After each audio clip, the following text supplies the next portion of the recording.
Hello. Hey there, Joanna, right? Hi. So it's Anna, yes. Can you hear me Okay. well? Yeah, how's the universe treating you, Joanna? Everything all right? Everything good. Thank you very much. What about you? Yeah, pretty good. I was eagerly waiting for you because this is the first time I'm meeting someone who is from Greece. So I'm really excited. Oh, really? Yeah, and Me too. I want to tell my viewers that Joanna is an educator. She is a teacher based on experimental education through activities like play, theater, etc. for preschool and teenage children. And she's all the way from Greece. So, yeah, Joanna, once again, a warm welcome to my podcast. Thank you very much for having me. I'm also very excited. It's my first time that I be part in a podcast, something like this. So I'm very excited Wow. and I can't Nice. wait. Yeah. We had been planning for a long time, but however, like due to some circumstances, we were not able to do it. But today, finally, I guess is the lucky day. So yeah.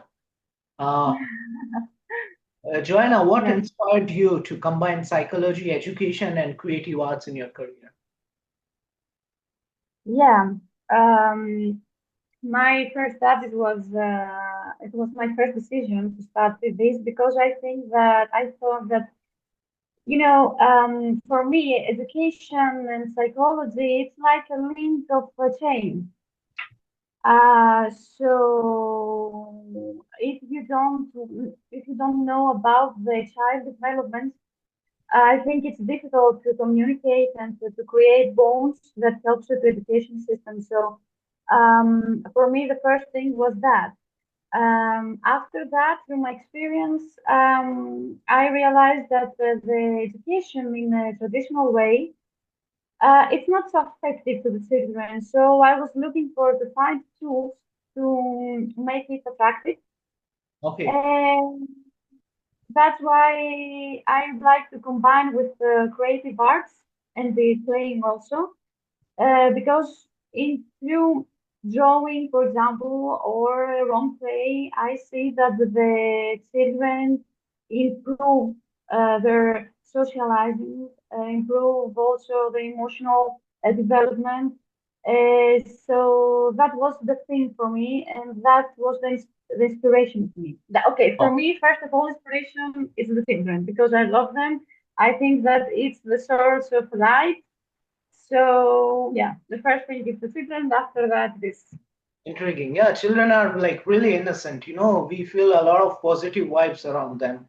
When like I also deal with children, so whenever I am around them, I feel like a lot of positivity and just the good vibes in the environment. So I can see really eye to eye with you. And Yeah, yeah, uh, yeah, uh, can yeah. you share, Joanna, can you share a defining moment that made you realize the power of creativity in children's emotional development? Yes. I had the boy, a small boy, around 7, 8 years old, who had socializing issues at school. He had problem to create bonds with other kids. So their parents asking for me to try to help him. So I had him for a month when we see the first sign of improvement. I decided to start with drawing and making our own fairy tales, but fairy tales based on the reality of school. For example, I started about myself. What we didn't have a specific theme. What we have to drawing. We just Okay. it was a free, and I was just starting because he was shy. I started telling about this, just drawing a little girl. So I say, "This is me," and this is another girl. That is another this girl. I like her, but I'm shy. I can't speak with her. So we create this story, and after that, I say step by step that the second time, for example, he just put an information to the story. One, just one. second time more. After that, he made his own piece of art.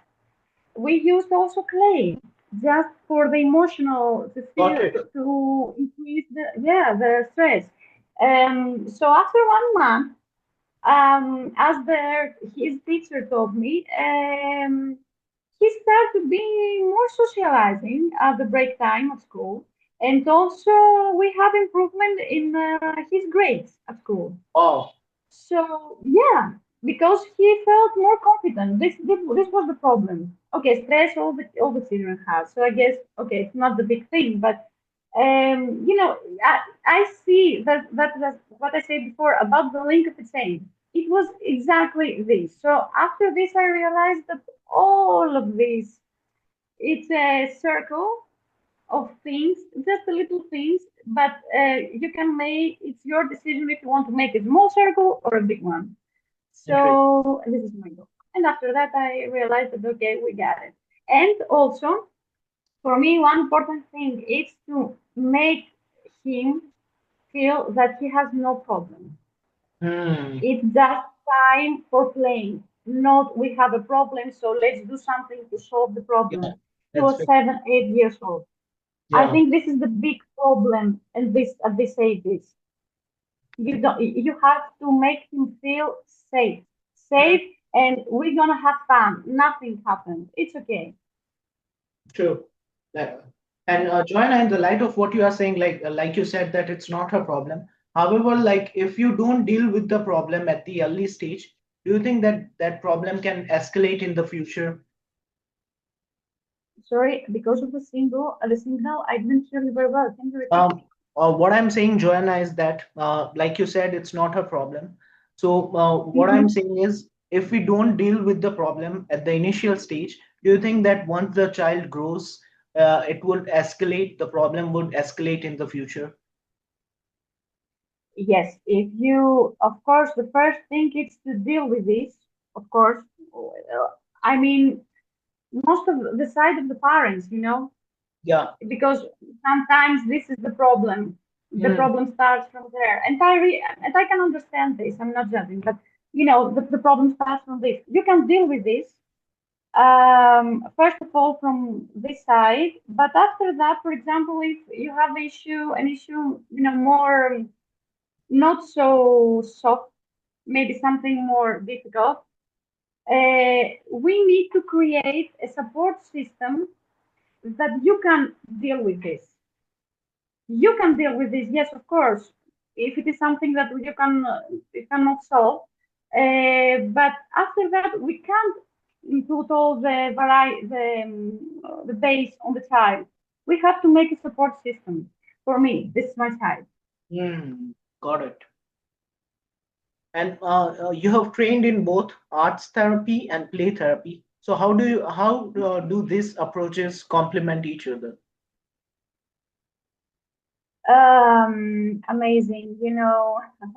I both of them, they are talking about the based on expression, emotional expression. Okay, so this is the common thing between them. The difference is about the art therapy. We are talking about the expression through symbols, through pictures. Right. Okay, and after that, the play therapy based on action or Mm, role playing. got it. Got it. So this is the common thing about the expression, but the combination. It's a different spaces.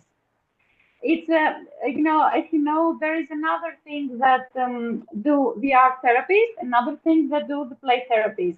But I decide to combine them because of this common thing. We are talking about the expression, and also uh, all the people, we don't have the same thing that can help us to express. With art therapy, we're based a lot on drawing. So that's why we learn and we training in analyze the drawing of the people of the children, sorry, and also the symbols. But you know, because I am working with children, there are a lot of children that they don't like to draw. So what you are doing this? Okay, it's the photography therapy. Okay, but we are talking about the kids. It's so, but through play, it's I think that I can have better results than to put the sorry, just to state one piece of this. Mm. Sorry. So I decided to make this combination for me to make me better, of course, and to help them, Wow, to help all of them, intriguing. not part of the children, all of the children.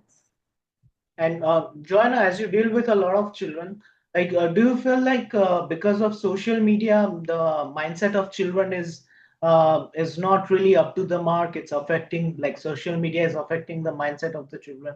Do you feel this thing at some level?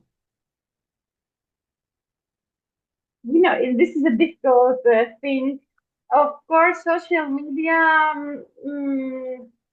okay, affected, of course, the children, but it depends of the way that the children use it.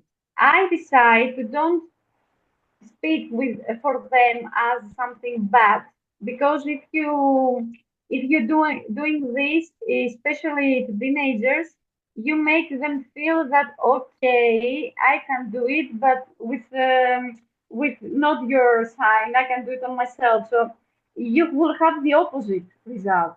So I'm trying to put it in, but in a safety way. I know that, okay, maybe it's a kind of theoretical, it's not so easy. I realize I'm trying, but I still believe that if you are saying no with no time to speak or to understand about their sides, it's worse than to put it in. Hmm. Of course, they don't help a lot sometimes, but if you are using them well, I think that they can help. Okay, makes sense. And Joanna, like, how do this creative methods like drawing or role play build resilience and social skills in children? What about, sorry again? Yeah. Sorry, it's about the secret. I don't have a good image and sound sometimes. I Sorry. guess because of that AirPods that you are wearing, is it all right? The AirPods. Yeah, yeah, but maybe because of this.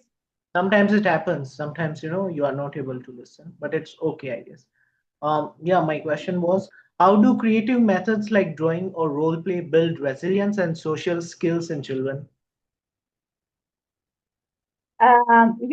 If we're talking and if we are working with children ages around 2 to 7 years old, Hmm. as everybody understand, they don't have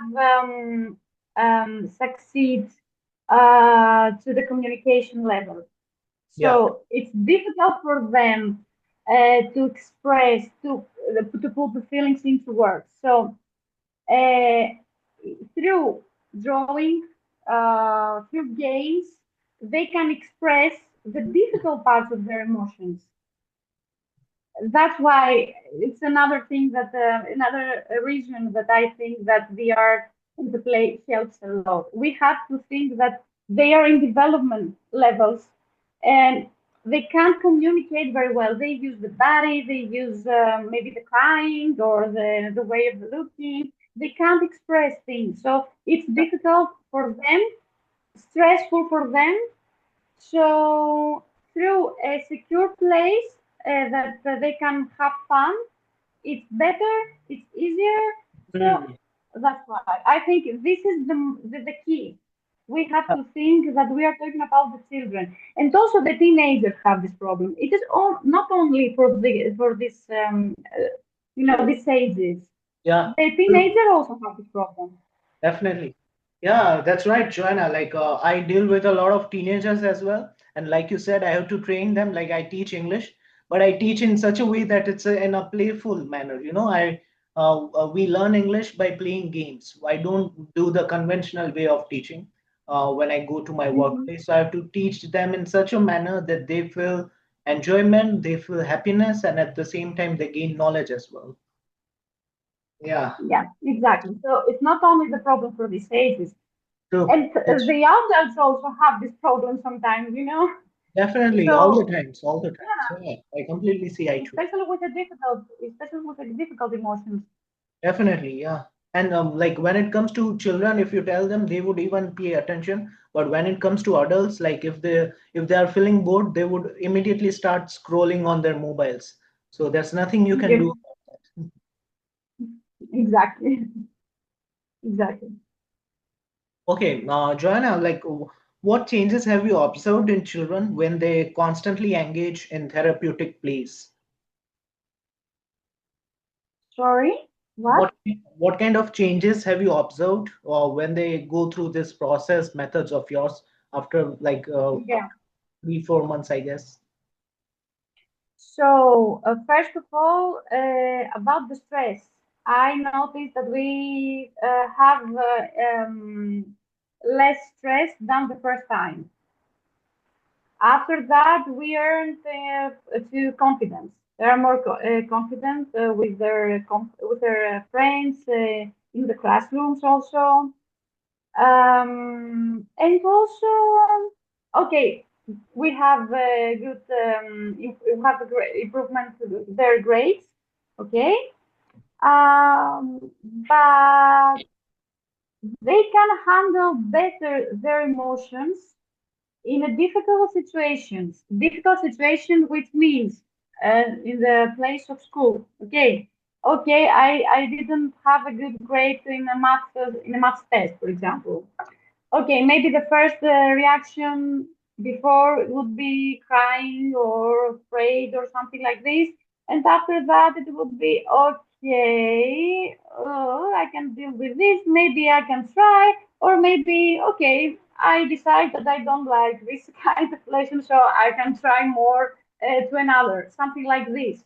This is the I find it good thing. Not all, I know, but I find good thing that the children can realize what they like and to have, the freedom to express it. It's not easy, and sometimes, it's a kind of forbidden thing. They don't allow you to do. You have to be the best one to all of the lessons.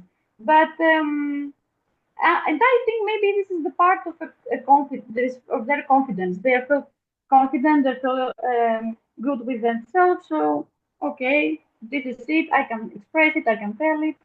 Better communication. So less stress and confidence. This Wow. is the top three for me.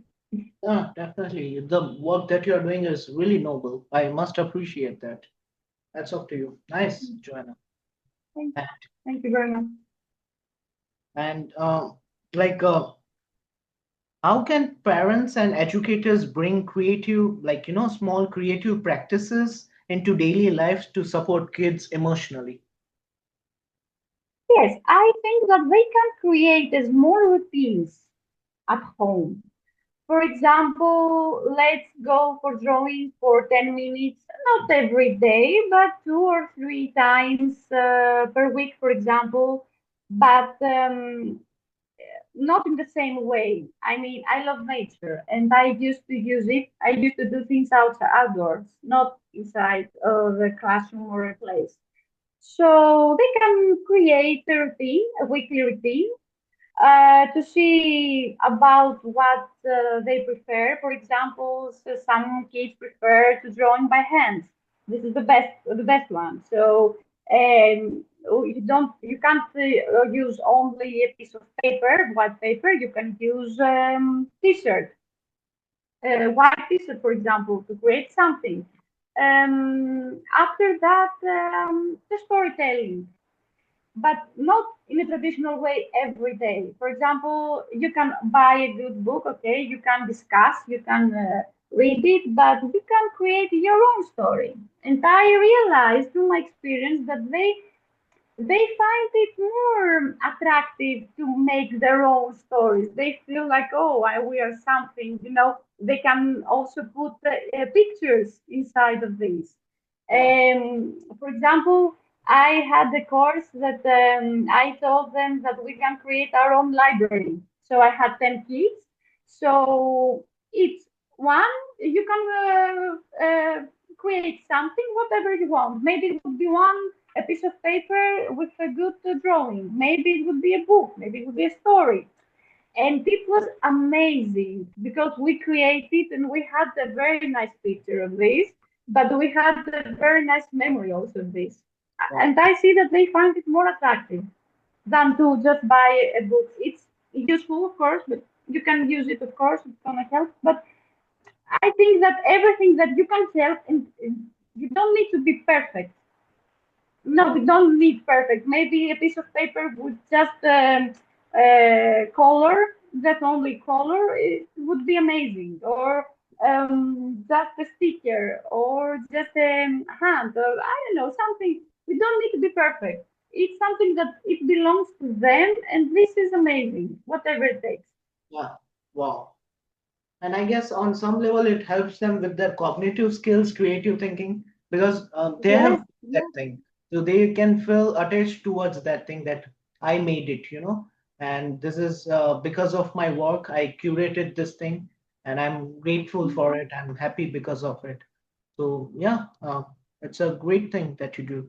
And how do you decide the tools for it? Like Joanna, like do you think about that this would work and this not, or you like simply first try it and later on you get the idea that this is helpful and this is not? Yes, of course.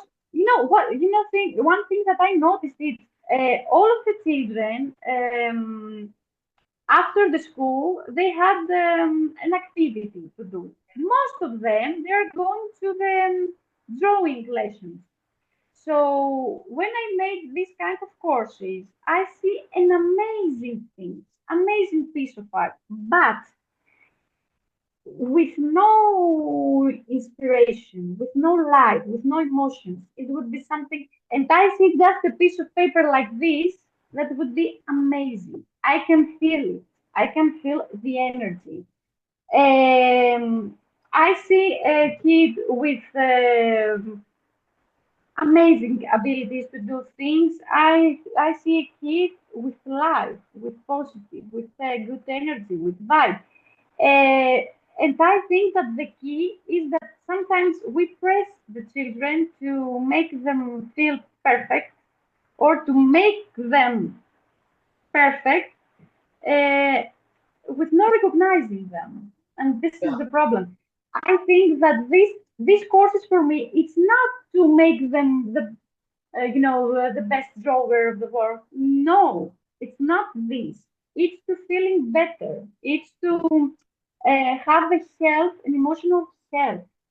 And also, emotional health means I have that the kid would like to keep cooperate with you, and if you are the teacher of the kid, maybe you can help them in their lessons. You can help them in their communication skills. So this is the issue for me, not to be the perfect one. I don't care about it. Also, I don't care if someone is the best classmate or not. Okay, can you be the healthier? I'll be happy. wow, got But it. I think that these two can help a lot. And we can put it into the classrooms. Hmm. We can have 10 minutes per day to just do a small thing. And believe me, maybe in the beginning, they just keep looking forward for these 10 minutes. But after that, they can be more focused on you in every lesson. Not to manipulate, to use it as a manipulation. I'm not speaking about this. Okay, I'm speaking about the inspiration. Got it. Wow. Yeah, makes sense. And before we call it a day, Joanna, one piece of advice that you would like to give to the parents or who might be watching this podcast of ours, one piece of advice from your side. Mm, don't be afraid to express what you feel, what you think, And also, please hear more sometimes and speak less. Mm. Hear more with this and with this also. We just, I think that we have all the parents. I'm not mother, so I can't speak like a mother, but I can understand that they have stress for a lot of things, about their jobs, about a lot of things. Okay, I can understand, and about the care they're caring for them. But sometimes, because of these things, we forgot to listen and to remember that we've been 2 years old, 3 years old, 5 years old. So we can stay back, for example, in a fight situation. We can stay back with just for 2 minutes and just trying to calm and remember why and to try to understand why. Everyone will have issues, and believe me, I think that the common thing, the common problem that the children have is that they want to spend more time with their parents. Yeah. They need the time. We just live in a difficult century, I think, with the difficult things happen. So I understand about the pressure, financial issues maybe, but in a week, if you have a half hour, if it is a quality one, it can help Mm. Got it. Wow. All right, for Joanna. me. Thank you for sharing your really educational insights with me and my viewers. I hope that this would be really helpful for the parents and for the children also. And thank you Mhm. for sparing some time, Joanna. It was lovely having you Thank here. you for having me. Thank you very much. Very nice to meet you. Yep. I hope that this will be helpful for someone, and just keep going with what you're doing. It's Definitely. amazing. Take care, Joanna. You too. Bye.